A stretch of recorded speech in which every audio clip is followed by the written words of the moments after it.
这个就要闲聊一下，就是要讲一下那个空中凤城哦，台铁那个空中凤城哦，真的是本来期待它来扭转这个凤山的消费商业，结果现在落赛落成这样。那台铁还负责另一个案子呢，叫做台铁高雄站，就是那个高铁高雄站的那个就高雄火车站啊，哦，那个也是台铁做出来的案子。你看招商是不是也是怪怪的？本来还考量说空中凤城跟拉拉 port， 因为那时候空中凤城还没有开幕。空中凤城跟拉拉 port 会互相竞争哦，会去拉扯客源。那现在看起来是没有这回事，全部的客源都会一股脑的通通倒在凤山拉拉 port 这里。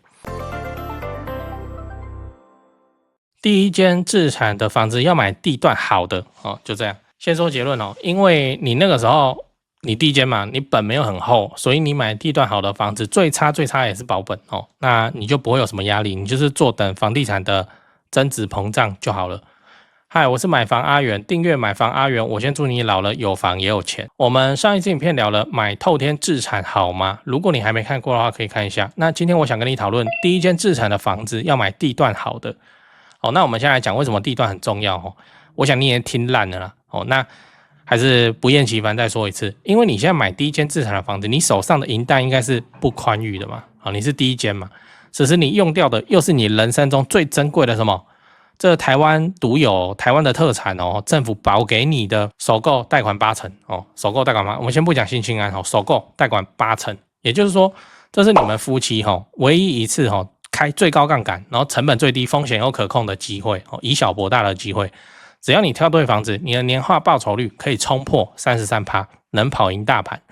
所以我会建议你说，你第一间房子存久一点没关系，你要买你就是要买到地段好的哦。那我会建议你这张房子你就直接直上蛋黄区，小一点没关系，地段一定要好，不要想说去蛋白区去拼一波涨幅，除非你自己的工作就在那附近哦。那因为蛋黄最稳健啊，我们第一间呢要先追求什么？要先追求不败哦，然后之后再慢慢赚钱，存到钱，那第二间、第三间哦都是这样的。啊，房地产在涨就是这样，先涨蛋黄哦，蛋黄涨完才涨蛋白，也就是说你买蛋黄区不太可能会掉队啊，哦，就是涨没有涨到你这样，你买蛋壳区可能就会有，比方说像这一波。哦，你买在蛋壳哦，然后你也想说啊，现在那么疯狂，去年的光景哦这么疯狂，好，蛋黄涨完涨蛋白，然后蛋白正在涨的时候，第7波信用管制，然后管制下去，然后就冷到现在。那所以你蛋黄区的好地段房子，不管怎么样应该都是不用担心老婆会骂你啊，你就慢慢等啊，等住满5年到第6年的时候涨了小涨也可以啊，那就可以把它卖掉，你的本金就变大，就可以再去买更好的房子，看你要小换大还是旧换新都可以。所以你要知道怎么找蛋黄区的好房子哦。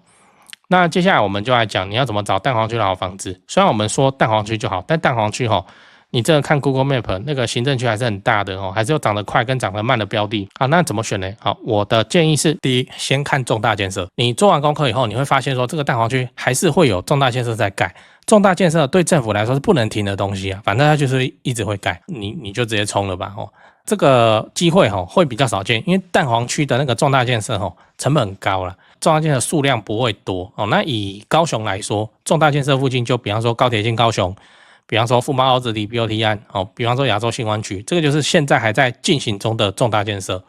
那像什么国道7号那也是重大建设，但是它就比较不属于蛋黄那就是适合第2、第3、第4、第5屋以后，就是它搞定自住以后，它要去自产拼涨幅的。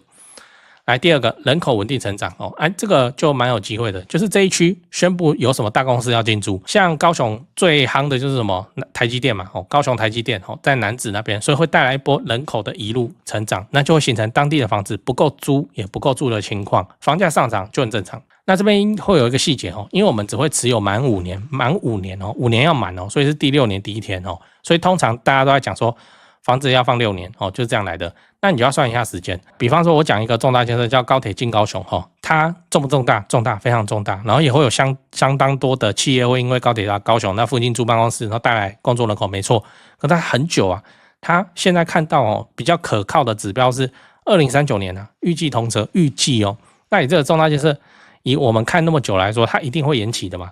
好，为什么？因为延期可以要预算就这样。那你现在2025你就去等一个2040的东西我会说太久了你应该是先跑几趟再说。那最后你要知道先找哪一种房子我会建议你，如果你刚走第一趟你手上没钱的时候，你瞄准的区域有抛出便宜的公寓，还是可以上车的反正就是地段要好就对了。虽然我们前面讲说你要买好一点，然后我也一直强调说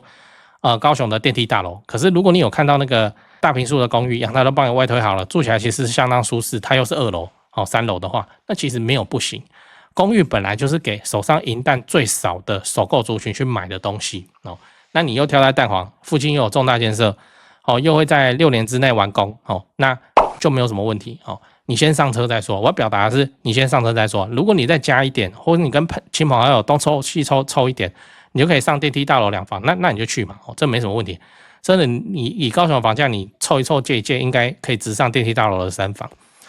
这个原理我也讲过，就是你跟长辈开口借钱，你说你要做股票，他叫你滚出去你说我想买房子好啊，你买多少钱？你给我欠多少钱？50万那有够不我加100，你先可以赢，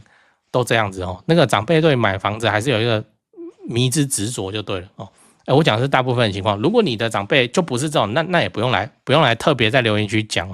反正你就是有一个看空房地产的长辈，那个就是你自己要去处理的问题。那你上完第一趟车收割完这一次的重大建设有了增值本比较厚之后，你就可以再正式的去做你要做的小换大旧换新或怎么样做好。我们在做首购的自产，先求好地段，再求好产品，往往就是比较新手会反过来做，他先求好产品，再求好地段，就是说看起来很豪华的新房子，然后公设也很华美，然后怎么样？可是它的地理位置或是怎么样，它其实是有状况有问题的。年轻人就是这样，就是会喜欢新房子，会被迷惑那住过几次新房子以后，应该就跟我一样免疫了。我觉得中古这很不错中古那个游泳池那么漂亮，我也没去游几次这是个位数嘞所以想一想我就算了，就这样。好，那先求好地段，再求好产品会对你人生的财富累积帮助很大。你先求好产品，再求好地段，那你的人生就会节奏上速度上就会比人家慢所以我是建议你说，你先有好地段的房子然后再求有好地段的好房子这样子你资产膨胀的速度才会比较快。那当然如果你本足够厚，或是你出生的时候嘴巴里面就咬着一根东西叫做金汤匙的话，那你就直上吧。你要豪宅就豪宅，超过豪宅线你也是直接买，这都没关系对这几件事情先讲，不然怕忘记。就现在不是房地产吹冷风嘛这已经是事实了。那我自己的观察是这样跟你分享一下。先说台北台北市新北市，那台北目前依然持续在成交那成交的行情没有特别的高，也没有特别的低，就行情这样。只是说现在的买方分布已经变成说 50% 是自住换屋那 50% 是财富传承，投资客几乎都离开台北了。那我想这个也不赖嘛，就没有投资客在那边恶性炒作那前面讲到那个 50% 自住换屋，自住换屋很重要的考量就是小朋友的学区所以蛋黄依然非常坚挺那 50% 的财富传承那财富传承讲的就是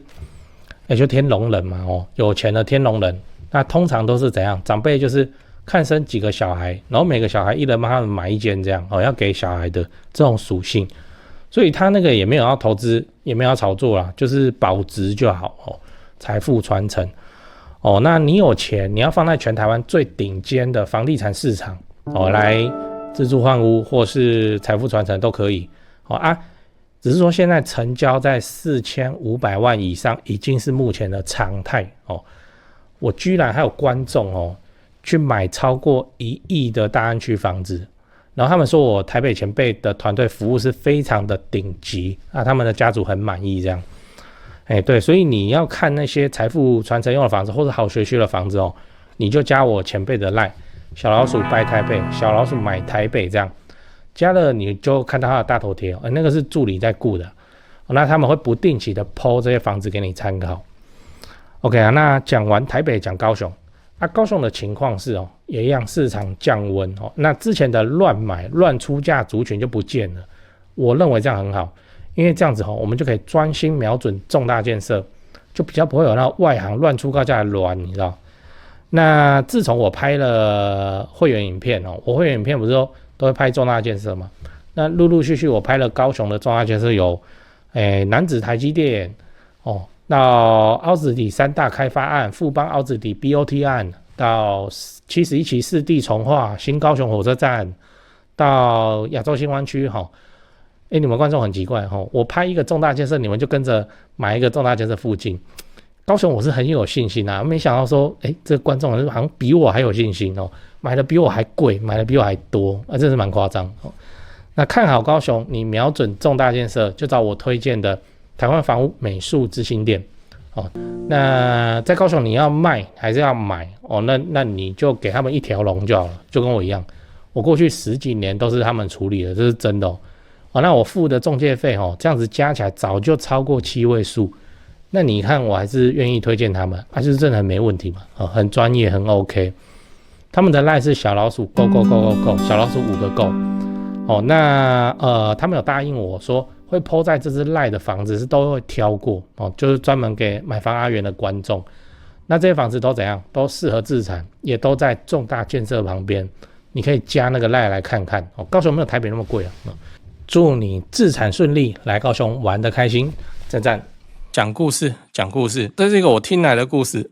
如果你也听过的话，纯属巧合那今天一样是讲会员的故事。阿峰那个会员都很喜欢找我聊天，讲自己的故事，我也不知道为什么，我这里又不是张老师，又不是什么心理咨商就会一直来聊天我也因为这样子看了很多的那个人生百态，也是蛮有趣的阿峰跟他老婆结婚10多年2个人都稳定的工作，生活不是富裕，但也还可以，也还不错。然后最近阿峰常常听朋友老王在聚餐的时候炫耀自己买房出租，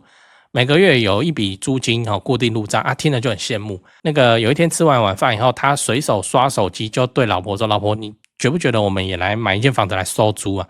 退休以后也多一点保障那他老婆没什么好气的跟他讲说又不是买菜，买错怎么办那阿峰就认真去说服他说他有认真想过，然后他也跟他朋友请教过，然后买地段买好地段